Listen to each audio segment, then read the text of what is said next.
All right, so here we are at the big event, and Pinocchio's off to be a celebrity. And the cricket is watching.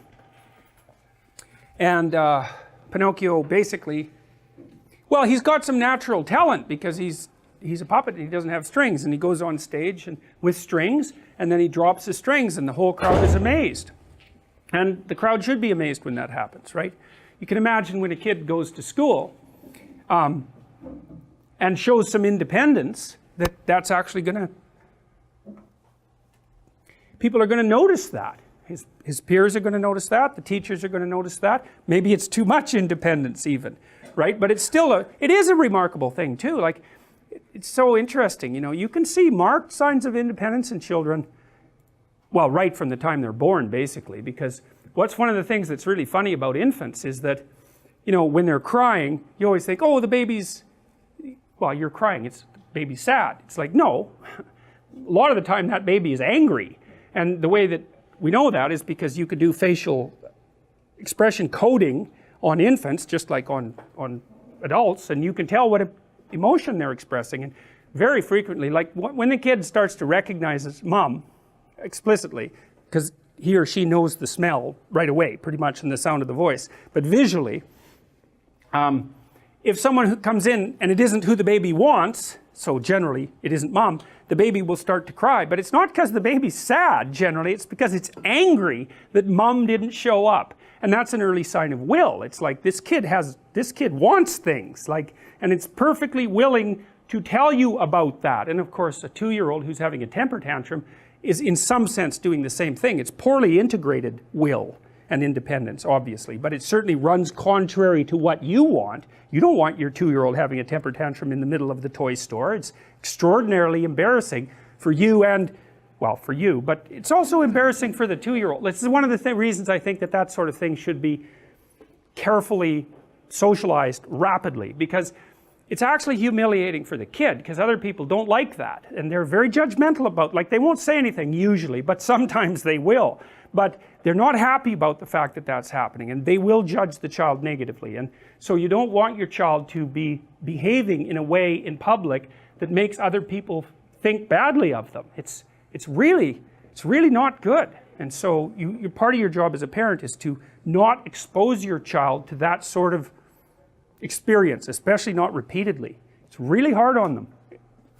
Or they get narcissistic, which is also really hard on them. It's just, it takes a lot longer to manifest itself. So anyways, he's off on stage and Stromboli introduces him and talks about how wonderful this is going to be, and Pinocchio comes out on stage with his strings on and drops them, and then he falls down the steps and put his nose in a hole, makes a fool out of himself. And that's when Stromboli, the first time Stromboli shows his true character, because he just really yells and screams at him. And he has his back to the audience, Stromboli, while he's doing this, so he's not noticing how the audience is reacting. Typical tyrannical parent, right, who's not noticing that society is reacting a different way than him, and he's not happy about it. And Pinocchio, of course, is dazed and feels like a fool, and he is a fool, so that's appropriate. But then Stromboli hears the crowd laughing, and as soon as he turns around, he's like all smiles again. And so that's the first time you get insight into what sort of puppet master he is.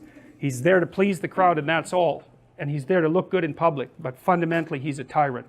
And so, and I guess that's the problem with false celebrity, is that the negative spirit of the crowd becomes your master, right? Because to be a celebrity, you have to be a crowd pleaser. And if you're pleasing the kind of crowd who likes a celebrity like you, which is, and there's not much reason for that, then it's not exactly like you're appealing to the proper side of the crowd, and you've become its puppet one way or another. And maybe it's rewarding you with wealth, perhaps, and with attention, but fundamentally, it's not something I would recommend if you want to stay reasonably psychologically healthy for any reasonable amount of time. You're going to sell yourself out.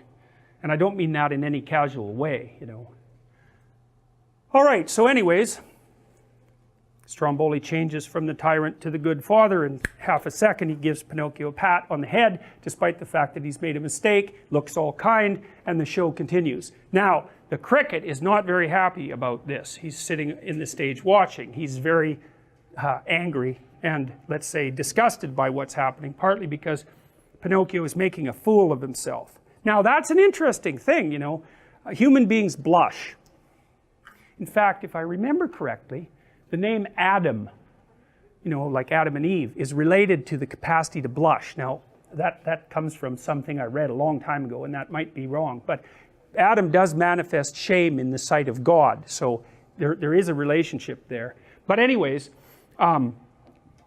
people do make fools of themselves for public display, and you can tell you've done that in some sense, not always, if you blush, because you've either said something you shouldn't have, and you know you realize that, which is more like you've tried to be funny and gone a little bit too far, and sometimes that can be really funny, or you've said something that you know to be false, manipulative, deceitful, beneath you, any of those things, and you'll have an automatic response to it.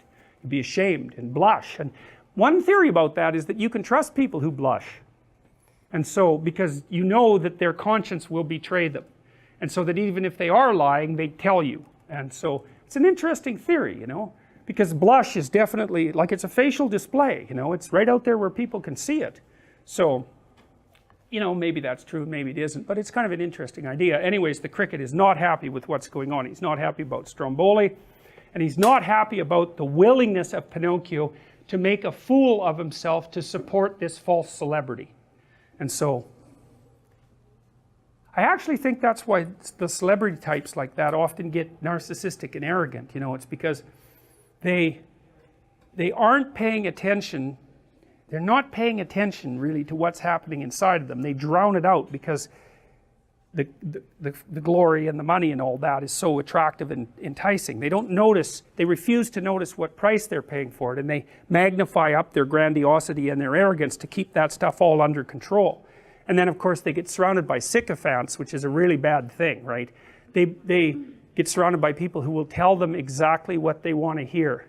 And that's really bad if what you want to hear from other people is not good for you. To surround yourself with people who won't offer you genuine criticism or even genuine reward. It's the same thing. Like, you want from me that I differentially reward and punish you in approximately the way that the good part of the crowd will.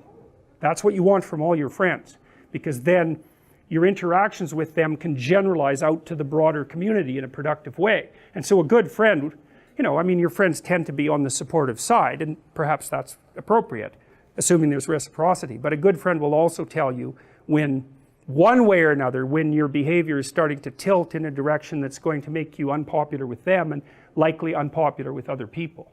And of course, that's what a parent is supposed to, that's the prime job of a parent in my estimation. It's like, don't do that. Other people will hurt you if you do that. By exclusion, by threat, by failure to offer you an opportunity, bad things will happen to you. So you can't do that. And then you're a representative of the social situation, which is exactly what you should be, not a friend. So, or at least not precisely a friend. That doesn't make you an enemy. It makes you better than a friend.